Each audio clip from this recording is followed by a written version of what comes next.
Hello, আসসালামু আলাইকুম রহমতুল্লাহ। ওয়ালাইকুম আসসালাম। আয়ুর্বেদা ফেসবুক পেজ থেকে বলছিলাম স্যার। লোকমান স্যার বলছিলেন? জি, জি, স্যার, আমি আয়ুর্বেদা থেকে বলছিলাম। আপনি একটা আমাদের থেকে আইবিএস সমস্যা করুন আইবিএস এন্ড গ্যাস্ট্রোলিক পাউডার নিয়েছিলেন। জি। আপনার অবস্থার পরিবর্তন সম্পর্কে আপনার আপনার শারীরিক অবস্থা জানার জন্য ফোন দিয়েছি স্যার। আচ্ছা, আচ্ছা। আমি তো ভাই আলহামদুলিল্লাহ আল্লাহ অনেক ভালো রেখেছে আপনাদের এটা সেবন করার পর। জি, আলহামদুলিল্লাহ।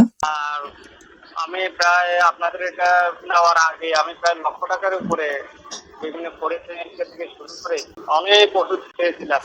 আচ্ছা তার আচ্ছা। মধ্যে আমি ভিটামিন, ক্যালসিয়াম, মেডিসিনের ওষুধ সব মিলে আমি প্রায় করোনার আগ থেকে অর্থাৎ 20 সালের আগ থেকেই আমি এই সব ডাক্তারি ট্রিটমেন্ট করছিলাম, কিন্তু আমার কোনো কিছুতে কোনো উন্নতি হয় নাই।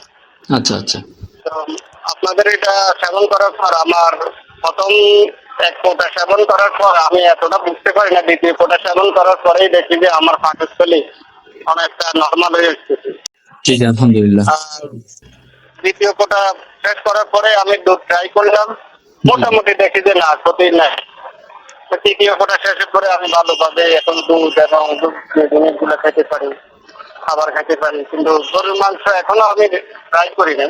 আচ্ছা আচ্ছা। কিন্তু ট্রাই না করলে এটাকে একটু ভয় পাই আমি, এটা একটু। না, ভয় পাওয়ার কিছু নেই। এখন সবকিছু খেতে পারবেন। এখন যে অন্যান্য খাবারগুলো খেতে পারতেন না, এখন তো সব খেতে জি, জি। পারতেছেন আলহামদুলিল্লাহ। হ্যাঁ, গতকালও আমি আপনার দেশি মুরগি ঝোল টোল করে মশলা মশলা দিয়ে পাকাইছিল, ওটাও খাইছি আমি, কোনো সমস্যা হয়নি।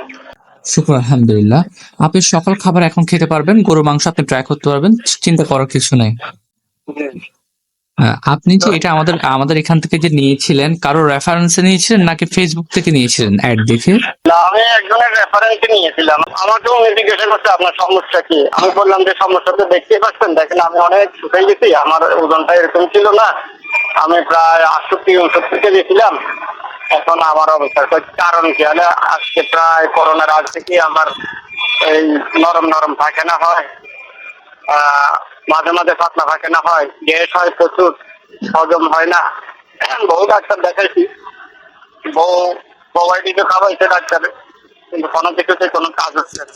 আচ্ছা তখন উনি আমাকে বললো যে আপনার পায়খানা যদি নর্মাল না হয় আপনি এক কাজ করতে পারেন, আমি একটা পাউডার খাই, আপনি এই পাউডারটা খেয়ে দেখতে পারেন। উনি আমার থেকে নাম্বার নিয়ে ওনার এই যে আপনাদের এই কোড আর ছবিটা আমার কাছে পাঠাই দিচ্ছে। আচ্ছা আচ্ছা আচ্ছা। পাঠাই দেওয়ার পরে সাথে সাথে এরকম একদিন শুক্রবারে আমি আপনাদের কাছে ফোন দিয়ে বিস্তারিত সব কিছু বললাম। কবিরাজকে বলার পরে বলতেছে ভাই আল্লাহর রহমতে আল্লাহর উপর ভরসা করে আপনি যেতে পারেন, আশা করি কাজ হবে। তখন ওনার কথায় আমি অনেকটা কনফিডেন্স পাইছি যে আমার তো ভাই বেঁচে থাকে, সুস্থভাবে বেঁচে থাকার যে একটা জি জি। আশা, সেটা আমি ছেড়েই দিচ্ছি না। ভাই ওকে। কি বলবো, মনে হয় যেন আমি একটা নতুন জীবন ফিরে পাইছি, এরকম আমার আচ্ছা মনে আচ্ছা হয়। আচ্ছা। এর মধ্যে আমাদের সাথে যে যতবার যোগাযোগ হয়েছে আপনার সাথে, এর মধ্যে কি আমাদের কোনো প্রতিনিধি বিরক্তিকর কোনো কথা বলেছে অথবা সময় দেয়নি, পরে কথা বলবে, এমন কোনো বিহেভিয়ার, খারাপ বিহেভিয়ার আপনি দেখেছেন? না না ভাই, কখনোই এরকম করে নাই। মনে জি জি। করবেন যে আমি একটা মডেল, কিন্তু আমি ভালো হয়েছি, কারণ আমাকে যারা ইনশাআল্লাহ। দেখতো। এমনি আমি পাইছি আপনার রেফারেন্স, আমাকে 2-3 জন অর্ডার করেছে, আমি পেয়েছি। আজকে একজন অর্ডার করেছে এখানে চট্টগ্রাম বাদুরতলা থেকে, একজন মহিলা। আমার খালা, আমার আপন খালা, আচ্ছা আচ্ছা। ওনাকে আমি বলছি যে খালা আপনার তো যে সমস্যা, এই সমস্যাটা আপনার সমাজে ওষুধের সমাধানের জন্য আপনি আল্লাহর উপর ভরসা করি এই জিনিসটা খাইয়ে দেখতে পারেন, বুঝতে পেরেছি আর বুঝতে কোনো পেরেছি। সাইড এফেক্ট নাই। জি, এটা তো আমাদের তোর কোনো সাইড এফেক্ট নেই।